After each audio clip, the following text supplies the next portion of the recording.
Barclays Bank is under pressure from the United States and United Kingdom regulators after being fined £290 million sterling, the equivalent of $450 million, for shockingly fixing LIBOR rates in order to increase profits.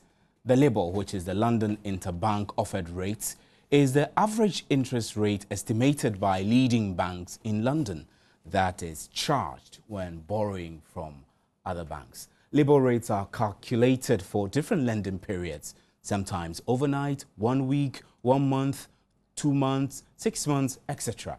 Now, many financial institutions, including mortgage lenders and credit card agencies, usually set their own rates relative to and typically very high to the LIBOR. Barclays has already agreed to pay the fine of $450 million to settle the charges against them. However, that settlement alone does not mean Barclays is out of the woods. The scandal may just be unfolding. And it's believed that staff of the bank did this over a period of years to raise profits during the financial meltdown. Today, we'll take a critical look at the banking industry and transactions in Ghana. We will look at regulations, monitoring, and fairness in the sector, especially when it comes to fixing of rates in Ghana, and whether the appropriate regulatory bodies are doing due diligence to ensure such a scandal does not happen here in Ghana. It could be happening already, and there might be no regulators watching. So if you're being charged the correct interest rate on your loan or not, you will not know. Join us in the conversation by posting your comments on our facebook.com/multitv Ghana and by text 1760. We'll be glad to read them. Tonight, I have in the studio Nana Otuo Achampong, who is faculty head of the National Banking College. Welcome, sir. Thank you. And then I will also have Dr. Anthony Akoto Osei, former Deputy Finance Minister, joining us on the phone. Welcome to PM Express. Now, Mr. Otuo Achampong, let us understand typically what these rates do to an economy like the British economy. Yeah. I think we first have to start by defining the financial system. And typically, a financial system consists of 3 main participants. On one side is those who have excess funds, and on the other side are those who do not have excess funds. That is the deficit units. Then in between is an intermediary, a financial intermediary, which will simply take the excess funds from those who have the surplus and then on-lend to those who do not have. And at each point, there's a cost involved because the main medium is money. And therefore, those who have excess money will want to on-lend to those who do not have money. And the cost of money is interest rate. So these interest rates are determined, as you gave in the introduction, the cost of, say, a mortgage to buy a house, the cost of your credit card to get credit from a bank, the cost of car loans and things like that. So the determination of interest rate is very critical to the functioning of the financial system. Now, this London Interbank Offered Rate, which I prefer to call a LIBOR, is determined primarily in London.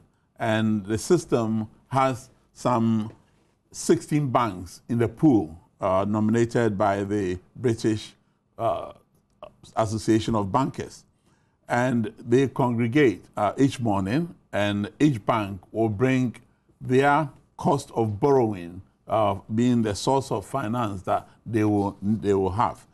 And what happens with these 16 is that the top 4 are knocked off and the bottom 4 are knocked off. So we are left with 8. And we take the average of the 8 to determine what the LIBOR rate should be. So if the average, for instance, comes to 2%, then that is the LIBOR rate. Again, as you rightly said, we have LIBOR rates for different periods of time, a day, a week, a month, but the typical one that is used as a benchmark is a 3-month LIBOR rate. So that is how the LIBOR is determined. So tell me, how is it possible at all that banks will manipulate their rates? Okay. Now, there are some basic issues in finance. For instance, we say that the higher the risk, the higher the return. And therefore, if you have a bank which is posting a high cost of interest, then it means that bank is riskier compared to one which is posting a lower one. So from the issues that have come out so far, because it is still ongoing, the issues that have come up so far from the discussion in the Barclays issue is that at some point before the banking crisis in 2007, according to the chief executive of Barclays, there were some concerns that the cost of borrowing for Barclays, being one of the biggest banks, was too high. And therefore, the impression that he got was that they would do with a lower cost of borrowing, and therefore their submission into the LIBOR should be lower.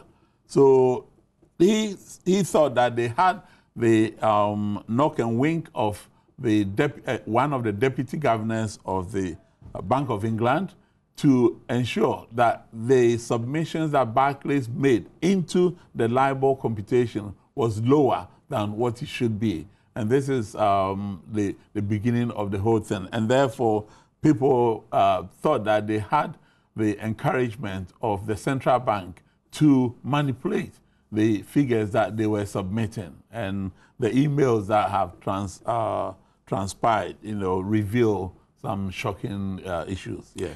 Right, we're joined online now by former Deputy Finance Minister, Dr. Anthony Akotose. Thank you very much, sir, for joining us. Hello, good evening, sir. Well, I think we've lost Dr. Anthony Akotose. We'll try to re-establish contact with him. So, Mr. Nana Otu Achampong. So, we've been talking about the possibility of manipulating these rates. Does it worry you that this could be happening in Ghana?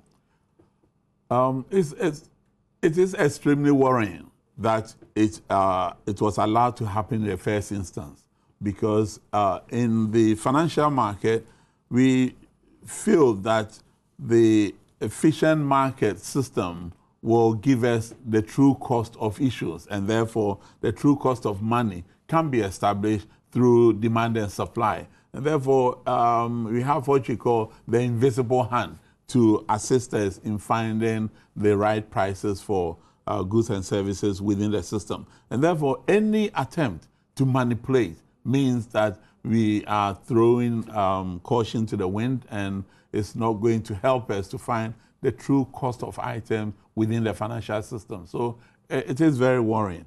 Now, could it happen in Ghana? Well, LIBOR is used in the international market, but in as much as any financial institution in Ghana lives in this globalized village, then it means, yes, we are affected. Because if you take Barclays Ghana, for instance, part of their source of funds will be from Barclays UK, and therefore they would have used LIBOR in pricing. Now, really what I wanted to establish was moving away from LIBOR, really, whether financial institutions and banks in Ghana stand the chance of manipulating interbank lending interest rates to their advantage. Well, the answer is probably a no, but probably a yes. Because since the 1st of April, the Bank of Ghana has set out a formula for banks to calculate their base rates. And these are therefore provable. And so if they follow, then that manipulation can't happen. But what happened with the LIBOR one was that they also had a system, but it appears that nobody was checking. And that's it. Yeah. Right. We're trying to establish contact with Dr. Anthony Akotose, former finance minister. Yes, we have him back on the line. Good evening, sir, and thanks for joining us on PM Express Corporate Wednesday. Good evening. Thank you very much. I'm sure you may have been following the developments with Barclays and their rig manipulation in London. Barclays has a very successful operation in Ghana. Does this trend worry you? Well, this is an unfortunate thing that has happened. But I must say that the world is not being fair to Barclays, because I think Barclays is only one of the banks involved in this so-called rigging mechanism. But be that as it may, it has an effect on all of us, because very often the loans we take from Europe are either LIBOR plus or Euribor plus. So anything that affects LIBOR clearly affects our borrowing rates. And it's unfortunate that in the last couple of years, this has been going on. It is not the best for excuse me, the financial world, and it's not the best for countries that have to borrow on the world financial market.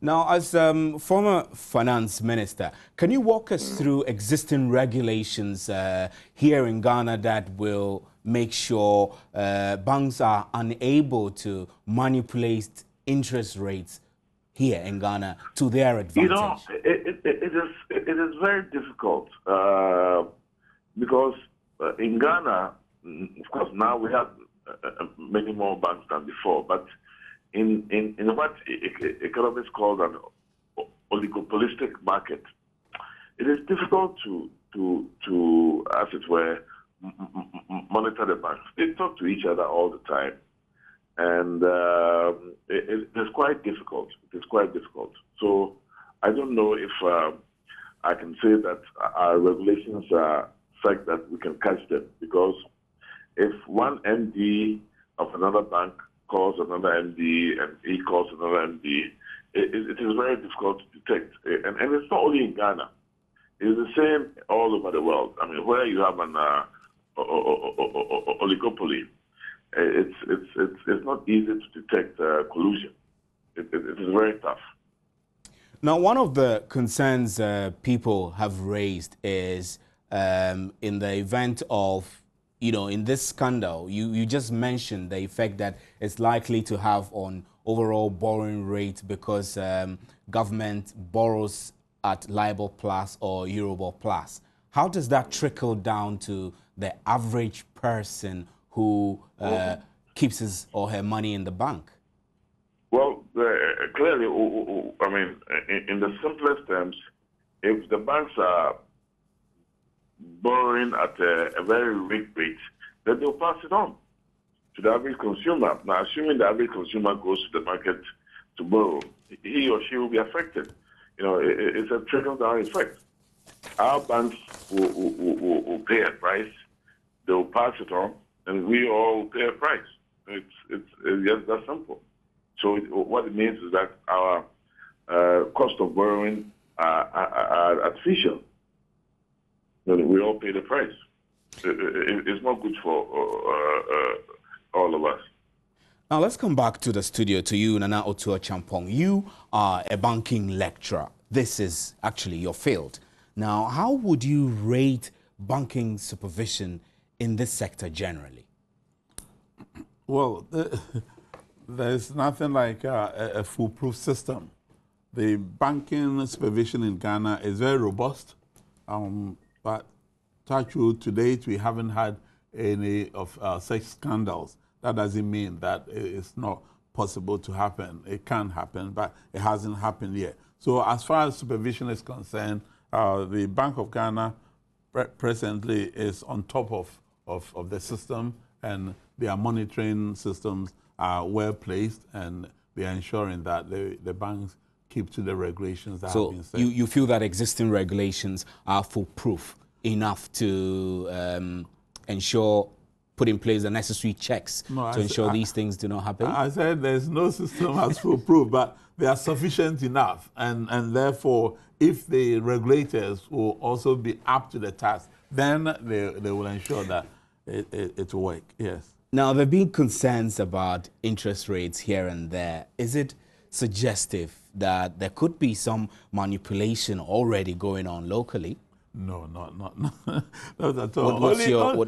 How would you defend your emphasis on no? No. Yes, because in as much as those banks are borrowing externally from the international market, and LIBOR is being used as the base because, as Dr. Akutose said, it's LIBOR plus, and therefore, if you borrow LIBOR plus and the base already is defective, then effectively what they'll pass on to you and I will also be defective, right? And so we go back to see how do they fix the interest rates here. Now, if you look at the new formula that the Bank of Ghana has agreed with the Ghana Association of Bankers, there isn't a direct reference to LIBOR in there. There's all reference to their source of capital. But then implicitly, their source of capital could also include a LIBOR plus that they have borrowed from elsewhere. And so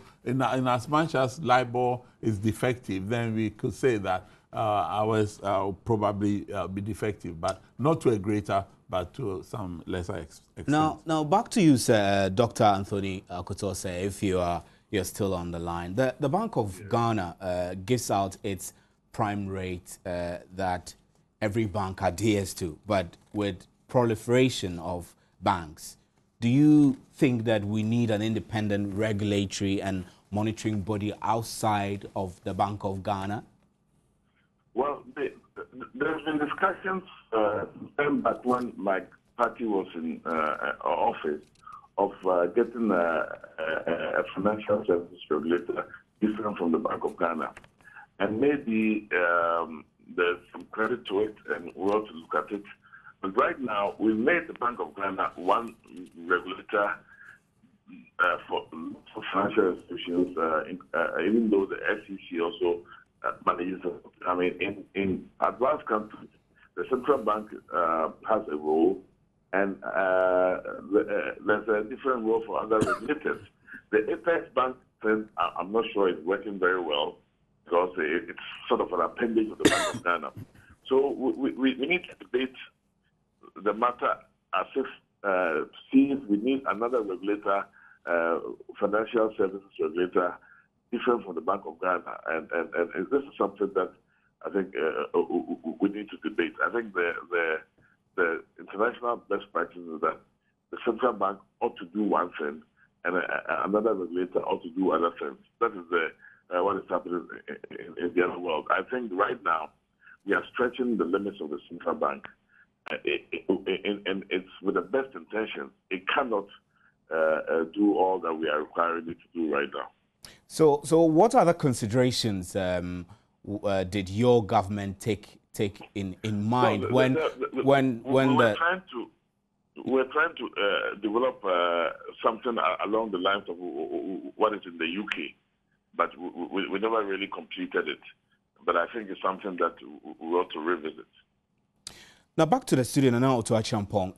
The Serious Fraud Office in the United Kingdom has indicated that it might start criminal investigations against Barclays in this scandal. Are you of the thought that the Ghana's equivalent of the Serious Fraud Office, the IOCO, is in a good position to investigate such a scandal if it hits Ghana? Well, or you do not subscribe to the fact that they must have the powers to do so? That's very hypothetical in the sense that it hasn't hit Ghana. I think we accept that. But yes, if it does hit, we should be able to investigate. I think we've got the capability of doing that. But we have to step back a little bit to the Barclays issue. Now, there were 3 regulators that looked into the issue. The U.S. had 2 regulators looking into it, and then the FSA also came in. Now, they have submitted their reports. Now, the positions are being taken at in Parliament as to exactly what went on. An inquiry is going to be set up to look into it. And if there is any chance that some criminality occurred, then yes, this afternoon, Nick Leeson of the rogue trading fame was on the news saying that people should be jailed if they are found culpable of this crime, because manipulating the figures is a criminal offense. So yes, if the SFO is going to look into it and they find that some criminal activities went on, then the law should take its course. And if it were to happen in Ghana, I'm sure we will have the capability of examining those as well.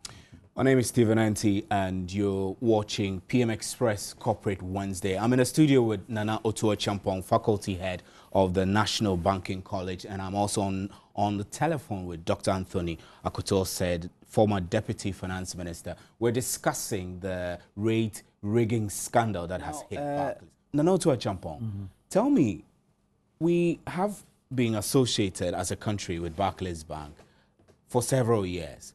What is the rippling effect of this, the fine? The fine is 290 million, so the fine plus the scandal. What is the rippling effect here in Ghana? Okay. First, we have to look at it from the UK perspective and then come to Ghana. From the UK perspective, the scandal has damaged the reputation of Barclays. There's no doubt about that. And they're going to have to do a lot of work to repair that damage. Even the value, 3 days ago, some 3.7 billion was wiped off the stock exchange value of Barclays in the UK. Now, the Ghana one is a tiny little fraction in the scheme of things for Barclays, and therefore, as far as the Ghana one is concerned, yes, they will have some collateral damage, and but not as much as the UK one. So I think whatever things they put in place to repair that reputation, they will also be trying to do similar things in Ghana to ensure that the good reputation they've built in Ghana will be sustained and not be damaged by what has happened to the parent company. So if I were a Barclays customer in Ghana, what would your advice to me be? Would you say I should be cautious with my savings with the bank, for example? Not at this stage. Not at this stage. I think that would be stretching it too far. At the moment, Barclays Ghana... But shouldn't we be stretching it too far? Because if the operations in London is just the same, another arm of the same operation in Ghana, shouldn't we be worried? Yes, especially if we look at the possible legal effects that are going to come out. Already, those who have borrowed money through mortgages are staking their claims that probably their houses were repossessed because the wrong LIBOR rates were used to set their cost of borrowing and so on. So yes, there will be some effect, but not as much as there will be in the UK. So I think we should tone down the Ghana one a little bit, and therefore, if you are a saver at this stage, don't be too worried. You are in safe hands as far as Barclays is concerned. Great. Yourself and Dr. Anthony Akoto-Osei have indicated that the monitoring mechanism is not foolproof. Dr. Akoto-Osei says there are many banks which cannot all be monitored efficiently and all, and you also fairly agrees with him. Does this mean that we should be taking a second look at our monitoring institutions? Well, I think what Dr. Akoto-Osei said was this issue of what I call a regulatory maze that we have in Ghana. Now, we have one financial system, but 4 regulators as we speak, because the banking arm of the financial system is regulated by the central bank. The capital markets arm is regulated by the Securities and Exchange Commission, the insurance arm of the same financial system by the Insurance Commission, and now the pensions arm of the financial system is regulated by the National Pensions Regulatory Authority. So yes, in a way, what Doctor said was relevant, that if there were some attempts to try and have a unified system, because having 4 regulators in one system means you are spreading your resources so thinly, and that you won't be able to do as much research, as much work as you could have if you had, say, one or possibly two regulators. So I think that is the issue that he was alluding to. But not to say that our regulation here is not, robust. It is robust, but of course you cannot guarantee collusion not happening if there are certain rates and they are talking to each other to arrive at the rate setting. But as I said, the new formula that has been put in place since the 1st of April, if banks are using them, which they have to, and the regulator is checking what they are doing, then we'll be in safe hands. But if it's just been put in place and nobody is really monitoring whether the base rates they are giving are complying with the set formula, then we are neither here nor there. I'll come back to you to talk a little more about this new formula. Now, to you, Dr. Akutose, if you are there, what will be your advice to all stakeholders in the financial sector, including the central bank and commercial banks, in ensuring fairness in rate fixing here in this country? Well, first of all, let me say that I agree with my colleague in your studios. We have to take these things with caution. We should not have a rash reaction to what is happening. We just have to be careful. Barclays has been one of the oldest institutions in banking in Ghana. They have a problem, but if we are not careful and we react too quickly, it can affect our financial system. So we have to react carefully. Yes, there's a problem. Let us understand it very well, and let us make sure that our systems are able to react to it. As to the whole thing about monitoring and evaluation, it's a matter of developing capacity. If it can happen in the UK and the US, obviously it can happen in Ghana. They are more advanced than we are. Our systems are not as robust as they are. These are that we are not as old as they are. So clearly, the lessons we must learn is that if it can happen in those systems, as it did in 2008, and we are still experiencing the effects of the global financial crisis, it can happen. So let us resolve to develop systems that can manage these crises as they come. There are lessons to be learned. We need to make sure that we build the capacity, and this is where institutions like the Banking College and those that are around can help us build capacity to deal with these type of crises. We are all young in this area.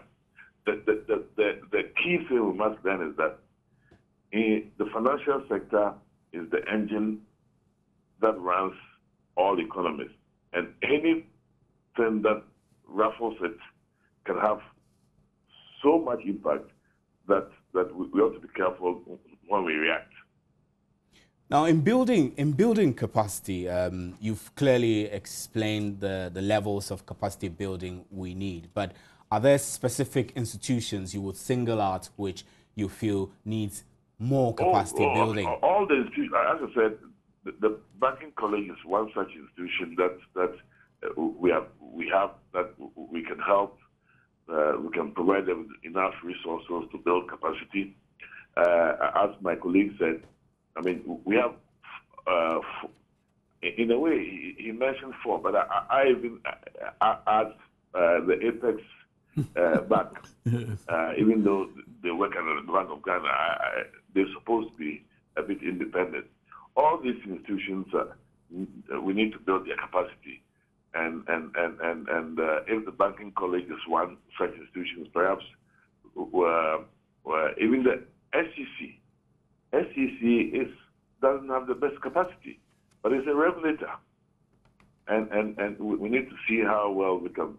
It is important that the capacity of the regulators are at least equal to, or if not better than, the institutions they regulate, and you can tell that around the world, very often the regulator is outnumbered by the capacity of the people they regulate. So it is not unique to Ghana, but we can work towards building their capacities. There's no question about that. Now, you did mention earlier that when your government was in power, there was plans to establish a regulator like in the fashion of the Financial Services Authority that exists in the UK. Yes. How far did that go? No, I think we went far enough, and the bill that was in the making, we were working on in 2008, but once we lost power in 2000 at the elections, it has not been followed. But I think we all ought to go back and look at it carefully and see if revive it.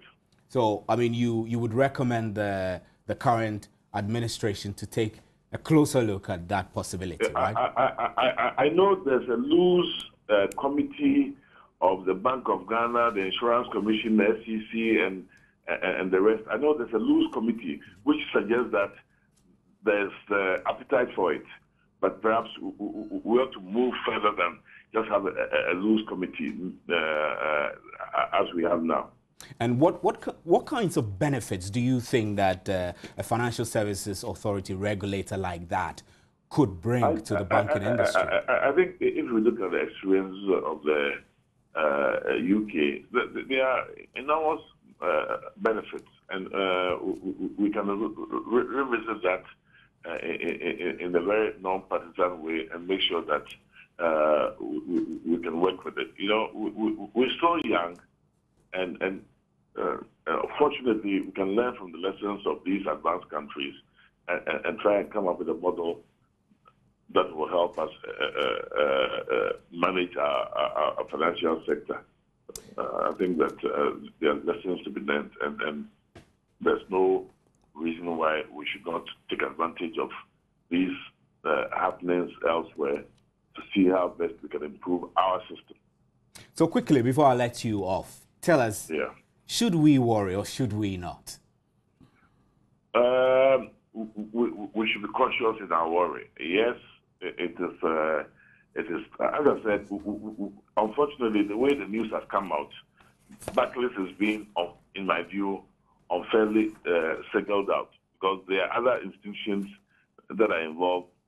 Barclays being where it is, one of the oldest institutions in the financial sector, is being singled out. But it is not just Barclays. It is Barclays, the rating agencies, and so forth and so on. So I think that in the financial sector, you have to tread with caution, because any wrong statements by anyone can cause ripple effects that we cannot match. So I think that we should sit up, but we should not panic. Thank you very much, Sir Dr. Anthony Akoto Osei, Deputy Finance Minister. Now, to you, Nana Otu Achampong, do you agree with Dr. Akoto Osei in saying that Barclays is being unfairly singled out in this scandal? Yeah, in as much as it's already come out that there are a dozen more banks involved in the rate fixing. But it's similar to what Dr. Akoto said, that if one MD is talking to the other, you know, there is a bit I have here which they call confessions of a rate fixer, and then it goes into the market, and what goes on, that they chat amongst themselves, you know, because they sit around a big table to bring their rates, and before then they are discussing what is your rate, how did you fix it, did you twitch it a little bit, and so on. So yes, I think those issues are there, and we have to accept that they do happen in the market. Yes. I have a couple of messages from our viewers. Martins Luda writes that, why should things be going this way? Oh, Barclays Bank. And Adriama Atta David also writes, for the banks to let us know more about these transactions, a bank statement needs to be issued and which explains to us the true statement of transactions, whether internal or external. And Richie Darling also says, Barclays Bank about 4 years ago gave mass loans to government workers, including the police service, nurses, teachers, etc., with high interest rates, and after some time extended the years again without any proper explanation. Why that? I reckon that this viewer is asking why Barclays Bank extended the years of repayment on their loans without proper explanations to them. Now, I'll come back to you, Nana Otuachampong. Earlier, we were discussing the Bank of Ghana's formula for fixing, for interest rates and lending rates in Ghana. Walk us through those. Well, it is a very complicated formula, but primarily what the Bank of Ghana, through their banking supervision division, does is they require banks to make some returns in terms of some requirements about your expenses, your income, your sources of income, and so on. There are some daily returns, weekly ones, monthly, quarterly, and annual. So we call them BSD forms. And what the new formula seeks to do is to ensure that whatever information you put on your BSD form synchronizes with the way that you calculate your base rate. Previously, it wasn't like that. Banks were choosing figures from anywhere, and so it was agreed that to be consistent, they have to use the information that they have used on the BSD form. So there are 3 parts to the formula. One is to looking at your annualized operating expenses, and then as a ratio of your total assets and so on. The other one, looking at your weighted cost of funds. This is the critical one. Now, the cost of funds for a bank will be how they source their funds. Then the sources of funds will be a current account, a savings account, fixed deposit account, and so on. So those sources will have to be looked at, and that is the second part. Then there is a profit margin, which you will define according to your budget, and then your the last one is the general provision, which now they allow 1% for general provision to be done. So it is a little bit complicated, but primarily, once they have entered the information on the BSD forms, then that information is what they will use to calculate the base rate. The next issue is that Bank of Ghana will then have to ensure that what you have used complies with what you have submitted. And so really somebody should be checking that all the time. And once they do those checks, then the risk of having this... And it does appear that in the UK instance, there was nobody checking. Exactly. This is why it went on for so long. Yeah, exactly. Now, are you able to tell us if the banks are pretty much adhering to this formula from the Bank of Ghana? Would you know? Too early to tell, because since it came into effect, they've only calculated 2 months base rate. Started 1st April, May, and June ones I don't think are even out. So it will be insightful to contact the Bank of Ghana to find out whether since they introduced it, the banks are complying, and are they finding any infractions and so on. And I think those are issues that should concern all of us. Would you say this formula is fair? It is fair, because it standardizes the way that they should arrive at the base rate. Previously, there was no standardization. Each of the 25 banks, you could bet that they were coming out with issues that were idiosyncratic to them without the generality of the banking sector.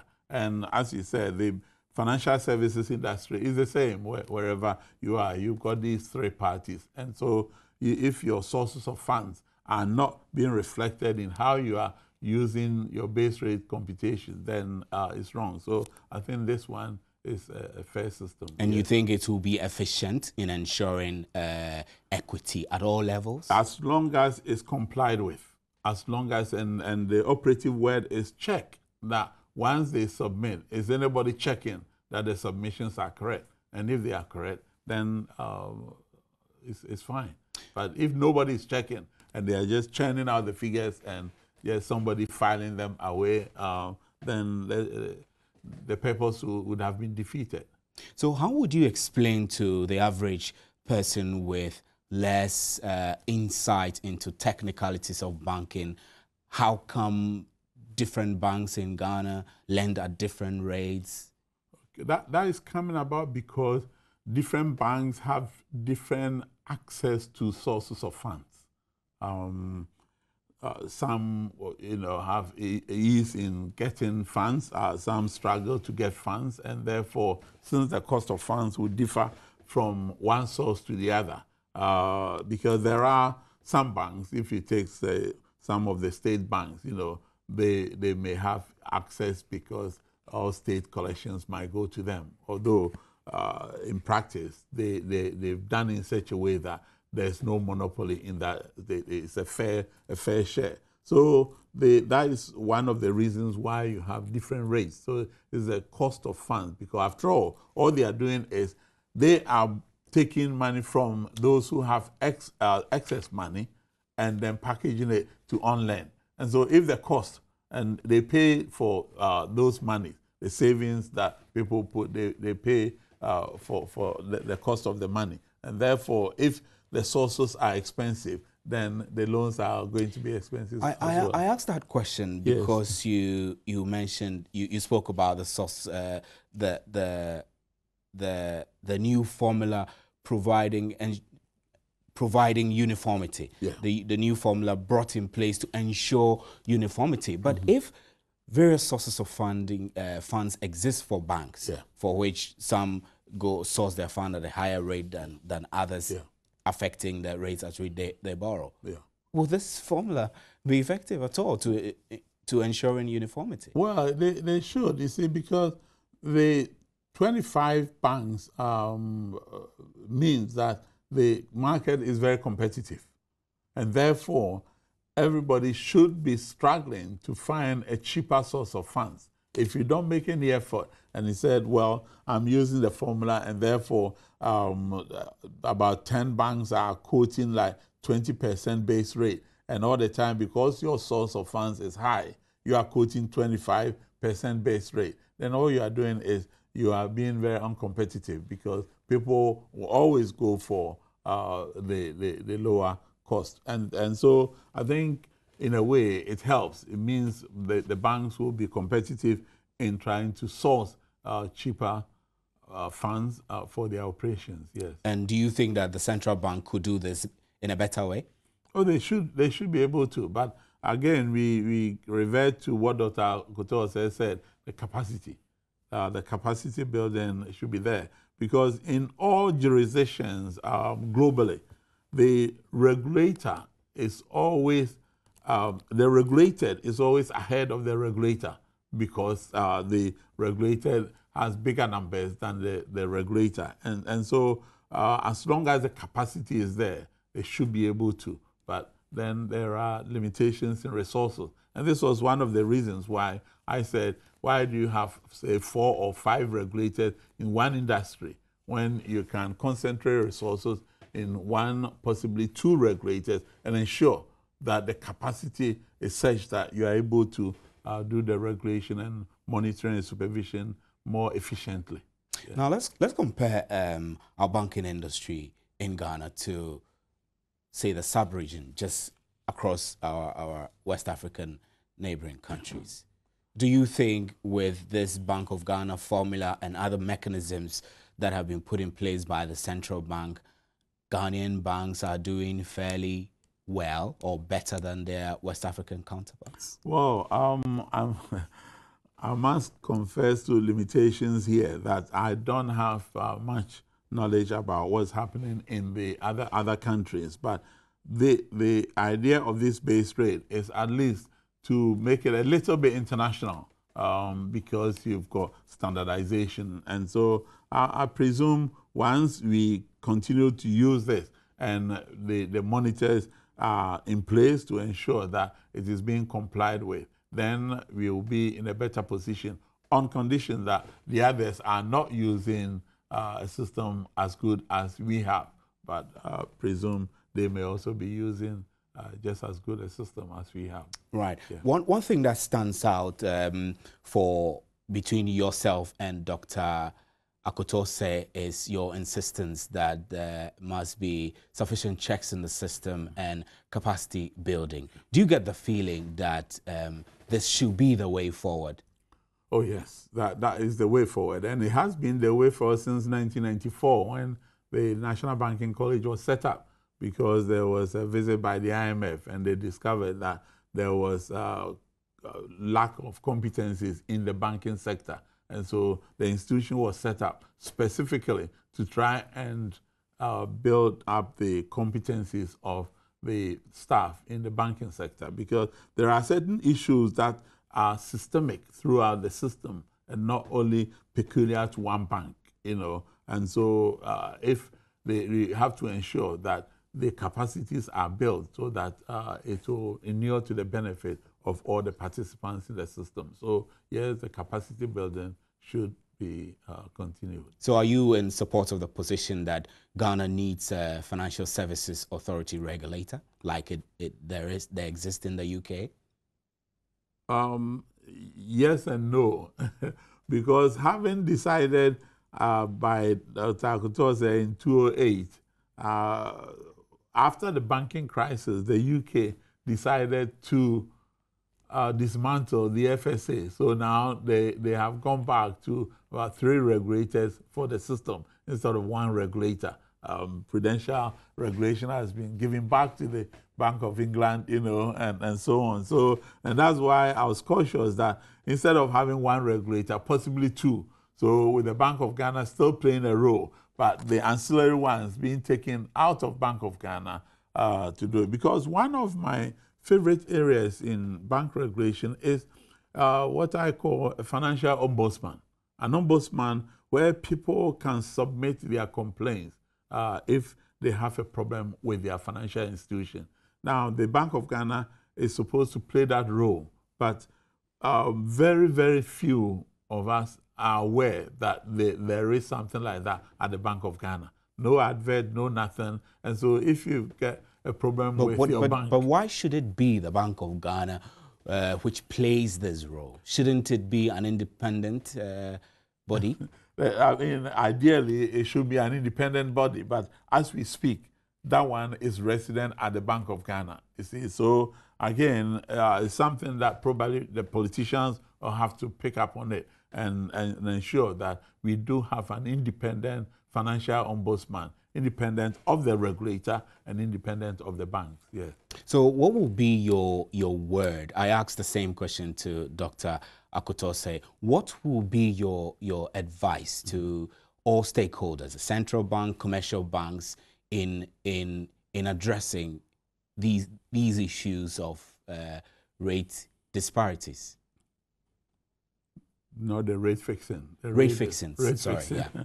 Yeah. Well, the rate fixing is a scandal, and therefore we all hope and pray that it doesn't happen to us because no scandal is good.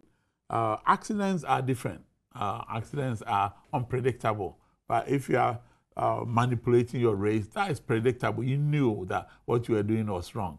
So we hope and pray that it doesn't happen here. And that the regulators will be... Is it just hoping and praying, or you would say that we should put in place rigid mechanisms to ensure it does not happen in the first place? I agree with you. It should be, the systems should be such a way that they do not happen. And so it goes back to the issue of capacity building, that the regulators should have the capacity to regulate. Again, Dr. Akotose has referred to the Securities and Exchange Commission. Now, they're supposed to regulate the capital market. As we speak, they are now putting in the institutions to build up the capacity of the institution as a regulator itself. They're now establishing Securities Institute or something of that nature. So, yes, we do lack the capacity in some of these things. And that's why I'm still of the view that if we can put the regulators together in one, not more than 2, then we'll be able to build their capacity than spreading our scarce resources so thinly. So would you say, your final word, that the banking industry in Ghana, there is hope for the banking industry, despite this scandal that has hit Barclays? Oh yes, there is hope. We hope that it will not happen here, but then we depend on the regulators, who must be up to the task and ensure that they've got the capacity to check the regulated rather than the regulators leading the regulator. Yes. Well, you heard Nana Otu-Acheampong saying we need the regulators to be up to the task of checking to ensure that what happened in Barclays, UK, does not happen here in Ghana.